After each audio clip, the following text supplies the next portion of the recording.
Madrid দরজা বন্ধ করতে গিয়ে শিবের দিকে তাকিয়ে যে ভগবান তুমি আমাকে বাঁচাতে পারতে। তুমি জানো আমার বাবা নেই, মা নেই, আমার দুনিয়াতে কেউ নেই,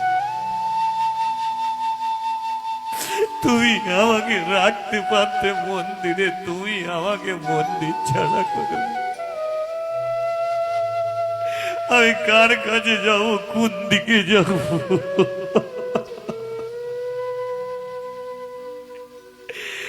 ওগো নারায়ণ,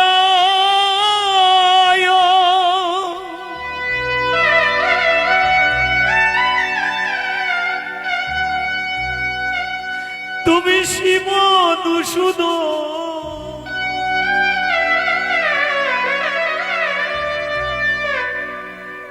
কেন মোরে আমাকে কাঁদা?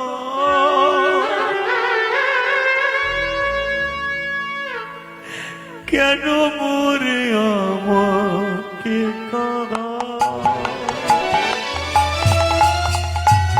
ওগো নারায়ণ,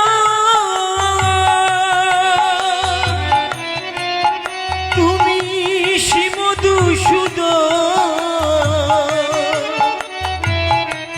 কেন মোরে আমাকে কাঁদা? কেন মোরে আমাকে কাঁদা? কেহ নাই যা তুমি আছো তা, এতদিন ডেকেছি তোমার। আরে কেহ নাহি যা তুমি আছো তা, এতদিন ডেকেছি তোমার। আমায় কোলে তুলে না, আমায় বুকে টেনে না, আমায় কোলে তুলে না, আমায় বুকে টেনে না। তুমি ছাড়া কে আছে আমার? কেন তুমি আমাকে কাঁদা? আরে ওগো নারায়ণ, শিব মধুসূদন, কেন মোরে আমাকে কাঁদা? কেন মোরে আমাকে কাঁদা? আচ্ছা, আপনাদের কাছে আমি প্রশ্ন রাখছি একটা, আপনারা নিজের বুকে হাত দিয়ে বলুন তো, জোর গলায় বলবেন, মাদ্রির কোনো দোষ ছিল এখানে? বলুন, দোষ ছিল? সে কি বৌরান্না ভাত খায় বলে ছেলে চেয়েছিল? ছেলে চেয়েছিল কেন?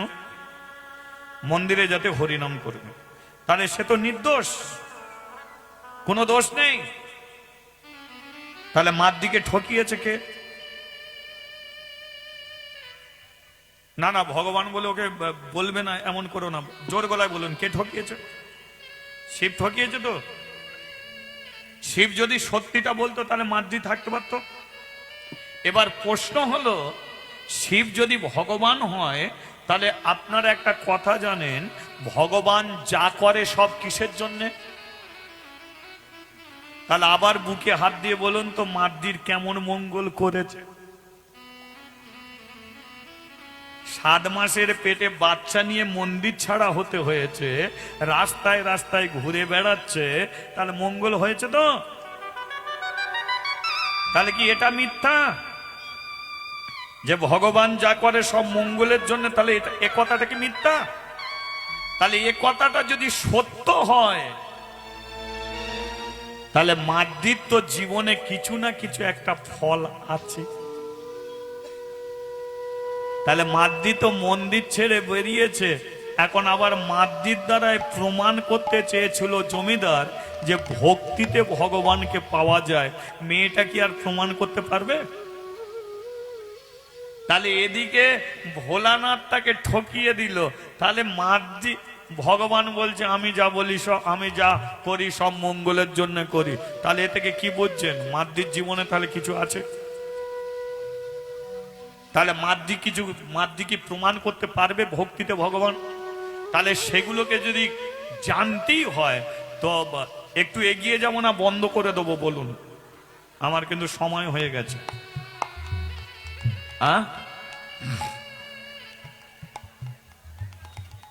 কারণ আমি বারবার বলেছি, আমি যে সমস্ত লীলাগুলো করি এগুলো অনেক শাস্ত্র গ্রন্থ দেখে আমি আপনাদের কাছে শোনাই।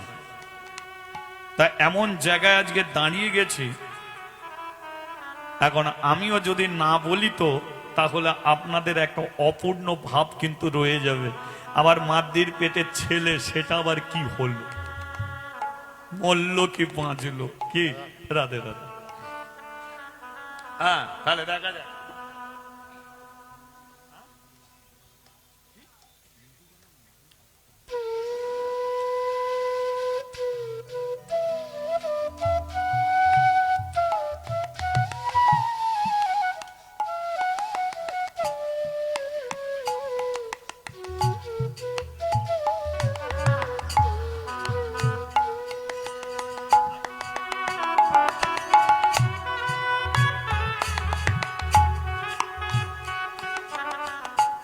জয় নিতাই, বলি একদম রাধা মাধব কি। তাহলে কি প্রমাণ করা যাবে কি? চলো তাহলে একটু জানতে হবে, হ্যাঁ? কারণ নাহলে অপূর্ণ ভাব রয়ে যাবে, তাতে যতক্ষণ না হয় একটু হয়ে যাবে নাকি। চলো। মাদ্রি 7 মাসে গর্ভে সন্তান নিয়ে রাস্তায় রাস্তায় ঘুরে বেড়ায়, কেহ নাই যার ভগবান আছে তার। রাস্তাঘাটে জল খায়, গাছের ফল পায়, কোন দিকে যাবে সে নিজেও তো জানে না। হরি বল, হরি বল। রাস্তা দিয়ে যাচ্ছে, কিন্তু কথায় বলে যে খায় চিনি তাকে যোগায় কে? যে খায় চিনি তাকে যোগায় চিন্তামণি। মাদ্রি যখন যাচ্ছে হেঁটে হেঁটে, ওই রাস্তা দিয়ে কতগুলো মেয়ে, ওই রাস্তা দিয়ে কতগুলো মেয়ে করতাল বাজাতে বাজাতে চলেছে। বলে রে বদন, বলে রে বদন, সুধা মাখায় কৃষ্ণরা। অল্প বলি রে বদন, বলি রে বদন, সুধা মাখায় কৃষ্ণ নাম। বলে রে বদন, রিভাবটা কমবে। বলে রে বদন, বলে রে বদন, সুধা মাখায় কৃষ্ণরা। বলি রে বদন, বলি রে বদন, সুধা মাখায় কৃষ্ণ নাম। নামের গুণে শিলা ভাসে জলে, সুশীতল হয় এই প্রাণ। নামের গুণে শিলা ভাসে জলে, সুশীতল হই এই প্রাণ। বলে রে বদন, বলে রে বদন, সুধা মাখায় কৃষ্ণরা। আরে বলি রে বদন, বলি রে বদন, সুধা মাখায় কৃষ্ণ নাম।